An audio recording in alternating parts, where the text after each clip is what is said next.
Hello दोस्तों, नमस्कार। मैं परशुराम सिंह और आप देख रहे हैं सच का प्रहरी। दोस्तों, आज मैं जो दिल को दहला देने वाले, मानवता को शर्मसार कर देने वाली जो कहानी मैं आप लोग के पास लेकर आया हूँ, आप लोग के सामने जो लेकर आया हूँ, वो उत्तर प्रदेश की है। उत्तर प्रदेश का एक ज़िला है कानपुर। कानपुर का एक ब्लॉक लगता है सेन पश्चिम पारा। उसमें एक गांव है बुधेरा। एक महिला हेड कांस्टेबल अयोध्या में ड्यूटी करती है। ड्यूटी करने के बाद एक घटना, चूँकि मैं बता दूं आपको, 19 अक्टूबर की है।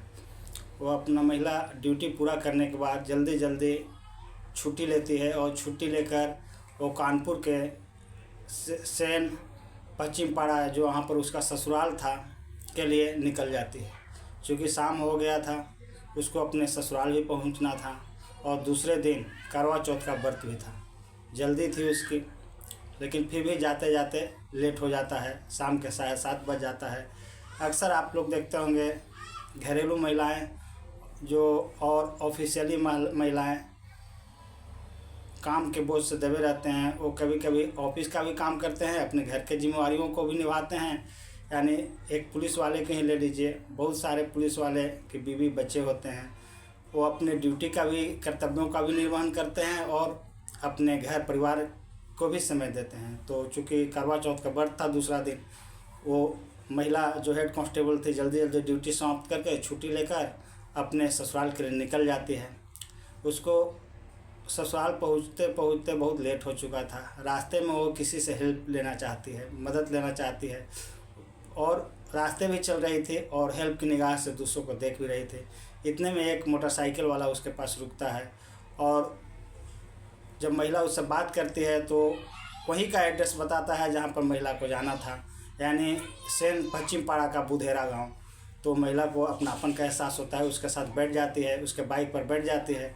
जैसे ही थोड़े दूर जाता है, वो मोटरसाइकिल वाला जो आदमी था, जिसका नाम कल्लू पासवान बताया जाता है, मोटरसाइकिल को रोक देता है और बोलता है, मेरा यहाँ पास में ट्यूबवेल है, मैं वहाँ चलता हूँ, थोड़ा ट्यूबवेल बंद करता हूँ, उसके बाद मैं वापस आपको लेकर चलूँगा। महिला को डाउट होता है, चूँकि वो सिपाही थी, उनकी नज़र परखे थी, उनको संकेत ऐसा होता है कि हमारे साथ गलत कर सकता है। उसने विरोध किया।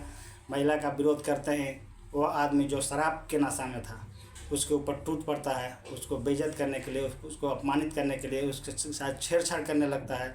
महिला भरपूर बचाव की कोशिश करती है। इस नोक-झोंक में महिला ने उस आरोपी का अंगुली में दांत काट लिया और आरोपी ने भी इस झगड़े में, इस बचाव के झगड़े में महिला का मारकर दांत तोड़ देता है और उसको पास के खेत में उठाकर ले जाकर उसके साथ बलात्कार करता है। दोस्तों, कितनी शर्म की बात है। आज हम इस कली युग में विश्वास करें तो किस पर करें। हम जब घर से निकलते हैं, हमारी महिलाएं जब घर से निकलती है तो यह एक बहुत बड़ा प्रश्न चिन्ह होता है कि जहां वो जा रही है वो सकुशल अपने घर तक पहुंच जाए। ये हम लोग के लिए बहुत भाग्य की बात होता है। लेकिन आज देखिए कैसे कैसे लोग रहते हैं जिनको इंसानियत और मानवता से कोई लेना देना ही नहीं है। वो रिश्तों को शर्मसार करने की कोशिश करते हैं, अपमानित करने की कोशिश करते हैं। आज हमारे समाज में अपराधियों का बोलबाला हो गया है और उनको कानून और प्रशासन का डर क्षणिक मात्र भी नहीं है। इधर एक घटना होती है, महिला जब आवाज़ लगाने लगती है तो आसपास के लोग आ जाते हैं। आवाज़ शोर सुनकर वो आरोपी है से भाग खड़ा होता है और आरोपी का मास्टरमाइंड देखिए, वो दूसरे थाने में जाकर यह कंप्लेन दर्ज करवाने की कोशिश कर रहा था कि हमारा बाइक चोरी हो गया है। इधर पास के थाने में महिला कांस्टेबल भी जाती है और अपनी सारी आपबीती सुनाती है। चूँकि पुलिस तुरंत हरकत में आते हैं और अपना सर्च ऑपरेशन चालू कर देते हैं। इसी बीच में उस आरोपी के बारे में पता चलता है जो मोटरसाइकिल की चोरी की घटना दूसरे थाने में दर्ज कराने गया था। उसका महिला कांस्टेबल से पहचान कराया जाता है। जब महिला कांस्टेबल पहचानते हैं तो सामने से बता देते हैं कि हाँ, यही आरोपी था जिसने हमारे साथ बलात्कार किया है। उसको अरेस्ट कर दिया जाता है, उसको जेल भेज दिया जाता है। लेकिन दोस्तों, सवाल यहीं पर ख़त्म नहीं होता है। सवाल ये उपजता है, सवाल ये हमारे मन में, आपके मन में होता है कि आखिर अपराध करने वालों को कानून और प्रशासन का डर क्यों नहीं होता है। ये क्यों नहीं जानते हैं कि हमारे भी घर में बेटी बहनें हैं, उनको भी कहीं बाहर जाना होता है, तो क्या आज एक महिला हमारे बीच आपके बीच सुरक्षित नहीं है? अभी हाल ही में गृह मंत्री जी यूपी में ही एक सभा को संबोधित करते हुए कहे थे, हम यूपी में वो राज ला दिए हैं कि रात के 12 बजे भी हमारी महिलाएं पूरे गहना पहनकर मार्केट में जा सकती है और पैदल घर आ सकती है, उनको मजाल नहीं है कि कोई उंगली उठा सके। मैं सभी प्रशासनिक अधिकारियों और देश के गणमान्य ऊंचे पदों पर बैठे मंत्रियों, नेताओं और गृह मंत्री जी को भी यह बताना चाहता हूं कि आज हमारे सामने, आज हमारे बीच में जो ये सब घटनाएं हो रही है वो सच है, सच्चाई है, और भाषण देना और उस पर अमल करना दोनों में अंतर होता है। आज हमें अपने आप को जागृत करने की ज़रूरत है। जब हम अपने आप में एक अच्छे विचार, एक अच्छे संस्कार को जन्म देंगे, तभी ऐसी घटनाओं पर अंकुश लगेगा। नहीं तो ऐसे घटनाएं होते रहेगी, प्रशासन लाठी पटकते रहेगा। और ज़रा सोचिए, जिस महिला अपने ससुराल जा रही थी करवा चौथ का व्रत मनाने, उसका रास्ते में बलात्कार हो जाता है, उसकी इज्जत, उसकी प्रतिष्ठा क्या उस आरोपी को जेल भेजने से मिल जाएगी, वापस मिल जाएगी। और कहा तो ये भी जाता है कि आरोपी ने बताया था कि मैं भी बुधेरा गांव ही जा रहा हूं, यानी महिला को जहां जाना था वहां गांव का ही एड्रेस वो बताया था, तो महिला को विश्वास हुआ था और उसके साथ बैठ गई थी।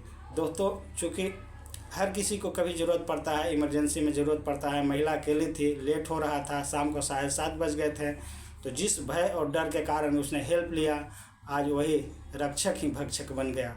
और हमें यहाँ पर सोचने को विवश होना पड़ता है कि जब ऊंचे ऊंचे पदों पर, प्रशासनिक पदों पर बैठे महिलाएं जब वो सुरक्षित नहीं है, एक पुलिस वाला ही सुरक्षित नहीं है, तो एक आम महिला की रक्षा कैसे की जा सकती है?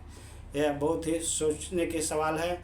आज हमारे समाज के लिए, हमारे देश के लिए ऐसे घटनाएं कलंक के समान हैं। हमें और आपको, हम सबको जागरूक होने की ज़रूरत है, सचेत रहने की ज़रूरत है और अपने आप को संभाल कर रखने की ज़रूरत है। दोस्तों, इस कहानी को सुनाने का उद्देश्य मुझे किसी को परेशान करना नहीं है, किसी को अपमानित करना नहीं है, किसी को नीचा दिखाना नहीं है, बल्कि हम अपने श्रोताओं को, अपने वीडियो देखने वाले सभी जागरूक नागरिकों को जागरूक करना चाहता हूं, सचेत करना चाहता हूं और ये बताना चाहता हूं कि आज हम किस युग में जी रहे हैं जहां पर हम और आप, हमारी बेटी और बहनें भी सुरक्षित नहीं हैं। हम किस समाज की ओर अपने आप को ढकेल रहे हैं।